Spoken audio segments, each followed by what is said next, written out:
നമസ്കാരം, ഞാൻ doctor Betsy Andrew, consultant paediatrician. കുട്ടികൾ തലയിടിച്ച് വീഴുമ്പോൾ സ്വാഭാവികമായിട്ടും പാരന്റ്സ് ഒത്തിരി പാനിക്കാകും. പാനിക്കായി ചെയ്യുന്ന ചില മിസ്റ്റേക്സ്, ഇൻ കേസ് കുഞ്ഞിന് ഹെഡ് ഇഞ്ചുറി ഉണ്ടെങ്കിൽ അതിന്റെ ഗ്രാവിറ്റി കൂട്ടാനായിട്ട് സാധ്യതയുണ്ട്. അതിലൊന്നാണ് തലയിലെ മുഴച്ച ഭാഗം നന്നായി അമർത്തി തിരുമാനായിട്ട് ശ്രമിക്കുന്നത്. ഇത് കുഞ്ഞിന്റെ സ്കാൽപ്പിൽ എന്തെങ്കിലും ഫ്രാക്ചർ ഉണ്ടെങ്കിൽ അതിനെ ഡിസ്പ്ലേസ് ചെയ്യാനും ഉള്ളിൽ ബ്ലീഡിംഗ് ഉണ്ടെങ്കിൽ അതിനെ കൂട്ടാനും സാധ്യതയുണ്ട്.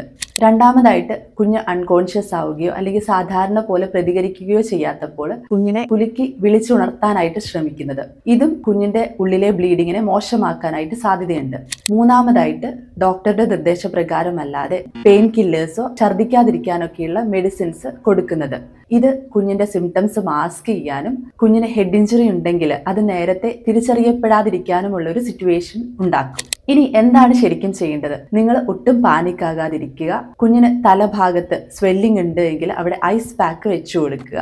കുഞ്ഞ് നിർത്താതെ ഛർദ്ദിക്കുകയാണ്, കുഞ്ഞ് അൺകോൺഷ്യസ് ആയി, സാധാരണ പോലെ റെസ്പോണ്ട് ചെയ്യുന്നില്ല, ആക്ടിവിറ്റി കുറഞ്ഞതായിട്ട് തോന്നി, കുഞ്ഞിന്റെ ചെവി, മൂക്ക്, വായ തുടങ്ങിയ ഭാഗങ്ങളിൽ നിന്ന് ബ്ലീഡിംഗ് വന്നിരിക്കുന്നു, കുഞ്ഞിന് സീഷർ വന്നിരിക്കുന്നു, കുഞ്ഞ് അമിതമായി മയങ്ങി പോകുന്നു, ഫീഡൊന്നും എടുക്കുന്നില്ല, തലഭാഗത്തെ സ്വെല്ലിംഗ് കൂടി വരുന്നു, ഇങ്ങനത്തെ എന്തെങ്കിലും സിറ്റുവേഷൻ ഉണ്ട് എങ്കിൽ കുഞ്ഞിനെ അടുത്തുള്ള ഹോസ്പിറ്റലിൽ പെട്ടെന്ന് തന്നെ എത്തിച്ച് ഡോക്ടറെ കാണിക്കേണ്ടതാണ്.